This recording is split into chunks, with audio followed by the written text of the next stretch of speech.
Dr. DeYoung, thank you for being with us again on the Conservative Commander Radio Show. Sam, it's great to be with you. Happy New Year to you, buddy, and I'm sorry that I didn't make it earlier. We had a couple of hiccups along the way. I had to go to the doctor, but great to be with you finally. Well, I'm glad you're back, and I'm glad you're feeling fine as well. Dr. DeYoung, we have lots of things we can talk about. I do want to go to the issue of the rebuilding. And last time that you were with us, I wanted to get more onto the Temple Mount circumstance. And a lot of folks may know that in biblical prophecy, the days of the Jewish temple being rebuilt is a big issue. Some weeks back, Saudi officials threatened Israel with war over the Temple Mount if Jews even prayed there. And I remember a chief cleric on the Mount saying that Jewish prayers, even leading up to the Mount, represent a ticking time bomb. I'd like to ask you, before we get into when and if, that kind of thing, how much of the ticking time bomb is the Mount, and really what's been happening on that issue in the last few weeks? Is it resolved itself, or is it still brewing? The resolution of that has not come about, and it is not going to come about, Sam, because the Bible tells us prophetically that indeed the Jews are going to put a temple up on that Temple Mount. And I have to tell you that the Muslim world is not going to want to stand by and allow that to happen. In fact, when I did my documentary, I was up on the Temple Mount, our camera crew. They normally don't allow camera crews to go up onto the Temple Mount, but they had a guide with me, the official guide for the Islamic Trust. That's called the Waqf, and it is a group of Islamic leaders who put everything in place for who can go on the Temple Mount, when they can go, what they can do, how long they can stay, etc. And while I was up there, I asked the man just offhandedly, I said, "Sir, what would happen if the Jews tried to come up here and build a temple?" He said, "Well, we would put 1 million Muslims up here to kill them." I said, "Well, what if they continue to fight and they defeated that million?" He said, "Sir, we have 1.5 billion Muslims, and we're all going to fight for the sacred activities that the Muslim world want to have on the Temple Mount." And so this resolution between the Israelis, the Jewish people, and the Muslim world is not going to come to a conclusion until Jesus Christ comes back, and that's at least 7 years in the future after the tribulation period, and that, of course, following the rapture of the church. It is still hot. There are still those Jewish activists want to go up and have opportunity to pray up there. They're trying to study up there in preparations to build the temple. They've got everything done except the removal of that Dome of the Rock, which sits on the spot where they want to rebuild the temple. And they just want to go up there and start learning more about it. And every time they try to go up, the Waqf, this Islamic Trust, try to shut them down. Or, in fact, there are terrorists, Palestinian Muslim terrorists, who will actually throw stones at them. They'll start firing weapons at them. It is a ticking time bomb, and it's not going to go away in the very near future. Well, let me ask you a question, because you mentioned it, but I'd like to clarify it, because there are some who say that, well, in reality, the actual site for the rebuilding of the temple is not under the Dome of the Rock, but actually sitting to the side. In your studies and so forth, can you answer that question? Where is that real site? Is it possible to take and rebuild without demolishing or taking down the Dome of the Rock there? It is not possible to rebuild the Jewish temple on the Temple Mount with that Dome of the Rock standing there.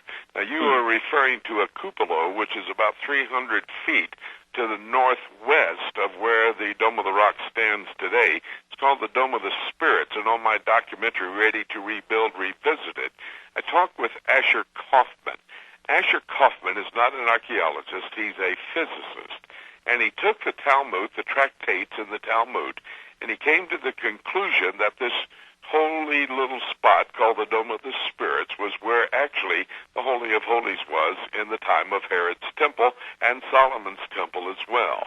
And the reason he made this statement is that outside to the east of the temple would be the altar. And when they would take their sacrificial animals up on the altar, kill the sacrificial animal, the blood would flow off the altar, and then it would flow down towards the Kidron Valley, going out the eastern gate. And this Dome of the Spirits is in alignment perfectly now with the eastern gate.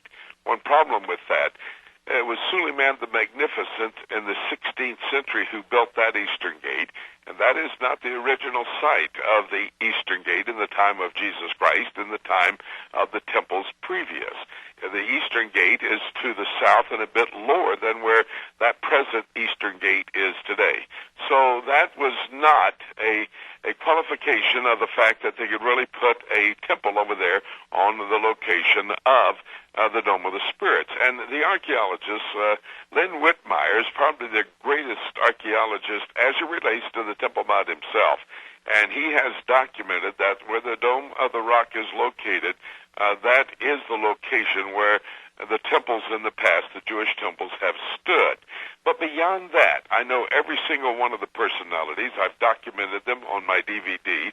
I've had great conversations with them, been in their homes. They're good friends. And they have told me without acceptation that, in fact, they will not put a temple up on the Temple Mount if there's that Dome of the Rock there, because it is a satanic building. Listen, Sam, if I could take you in there, you're not allowed to go in now, but if I could take you into the Dome of the Rock, you would see all types of goat heads in the marble inside. Not just one, but many. The goat head, of course, the symbol of Satan. It's a satanic building, and indeed, they are not going to put a temple beside it. They're going to have to take it down before they put their temple up. Well, that's obviously going to be some difficulties getting to that point, but let me go to another point right here. Many have said that that Israel, in anticipation of getting close to time of rebuilding, have in fact gathered together most of the materials, or a lot of the materials, the garb, the clothes, all that kind of thing, in order to do that. Are materials at hand? Are they ready to go for when a temple is rebuilt? And if they were to begin the rebuilding, how long would that take? Well, it'd take about 6 months with our technology today to actually put a building up that could serve as the temple. That wouldn't be the beautiful, exotic temple that it was like in the times of Jesus Christ. In fact, Herod's temple took 46 years to refurbish, and the rabbis said at that time, 2,000 years ago, that if you'd never seen Herod's temple, you had never seen a beautiful building at all. But they can put up a temple that will function the way they need it to do.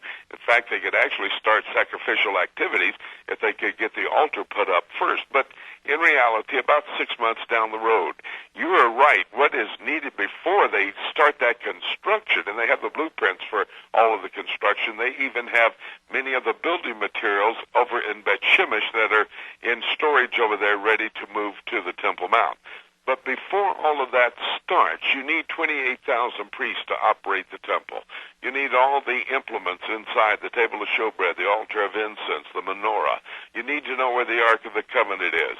You need these implements to serve and operate the temple. You even need 4,000 harps. King David commanded those who are going to build Solomon's temple, he wanted the Levites to have 4,000 different types of harps, the 10-string, the 20-string, harp, etc., 26-string harp, rather, for the purpose of being able to produce the music that would take place in the temple worship. You need all of those things. Now, I've been documenting for some 25 years the men who have been preparing to do the duties of the priest in that next temple that's going to be erected on the Temple Mount in Jerusalem. I walked into the yeshiva. That's a place of learning for Jewish young men, like a seminary. I walked into the yeshiva of Nachman Kahana, and on his computer, he had a database of men around the world who were qualified to be priests. He had told me he had contacted them. They were bringing them to Jerusalem. I said, for what purpose? He said, to build the temple.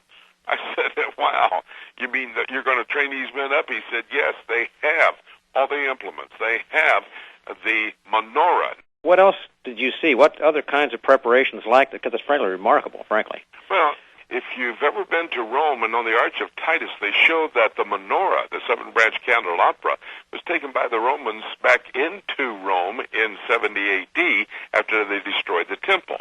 So because of the fact they did not have the menorah, the Jewish people preparing to build this next temple took 100 pounds of pure gold and they built the menorah. It's on display. You can go. It's in public right there at the Western Wall Plaza being prepared to go up onto the Temple Mount.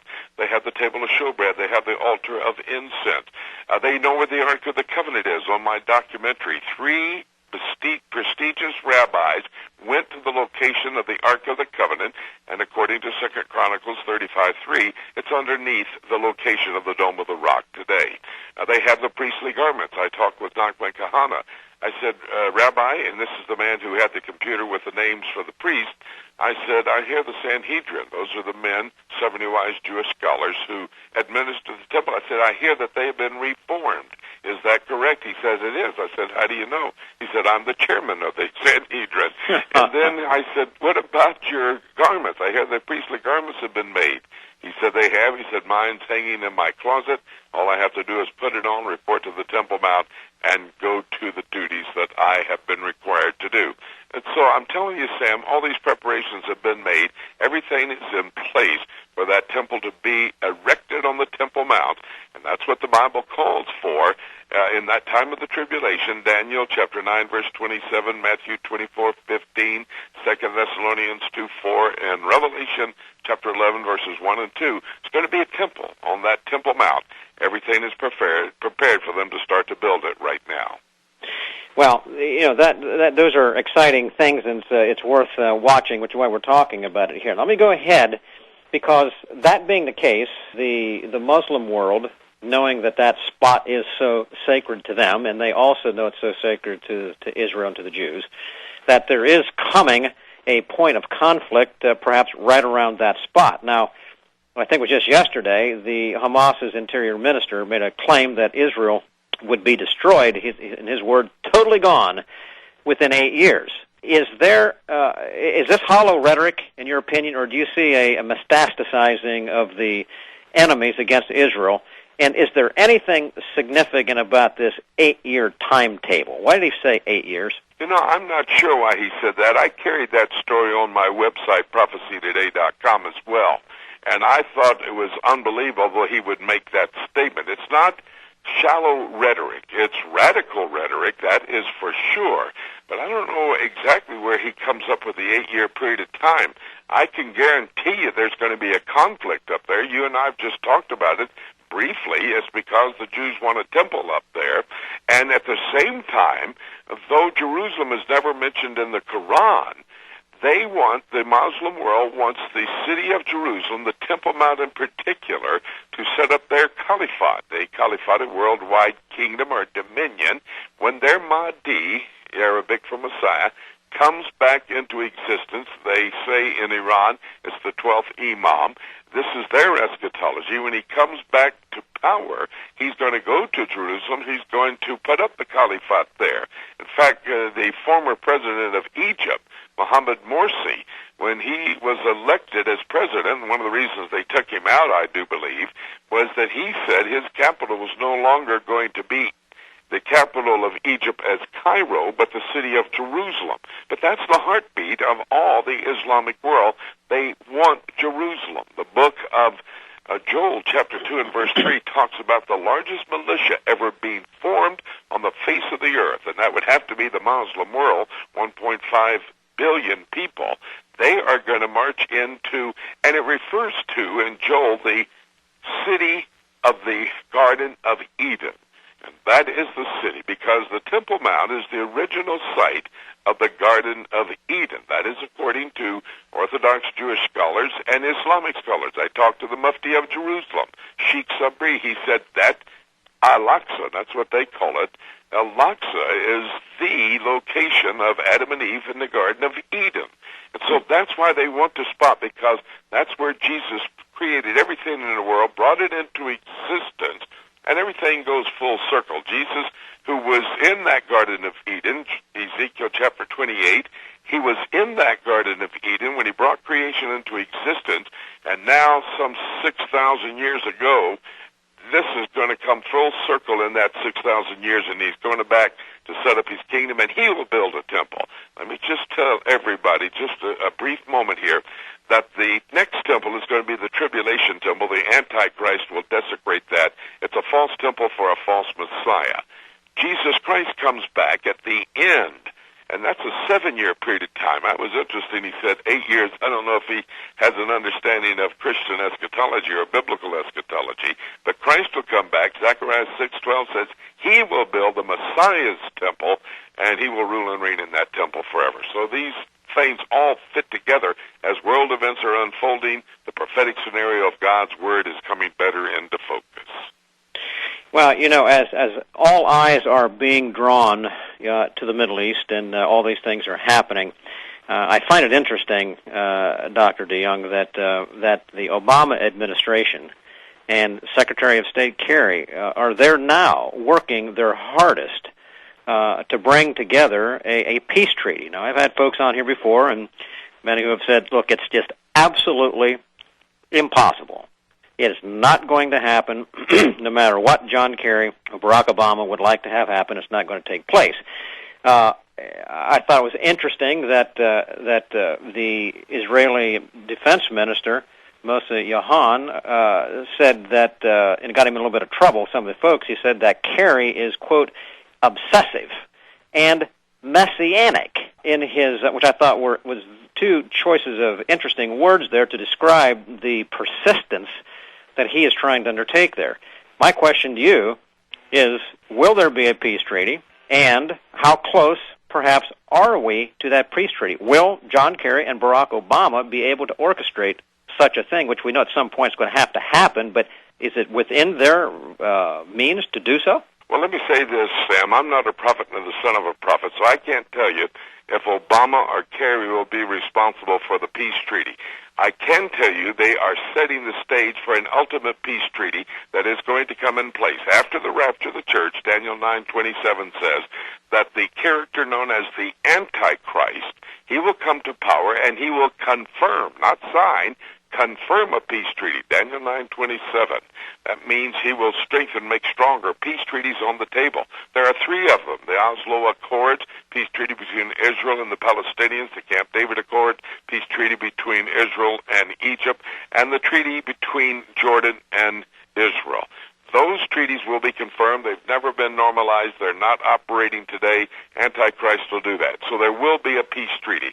I think everything we see happening now is a precursor to how Bible prophecy is going to be fulfilled.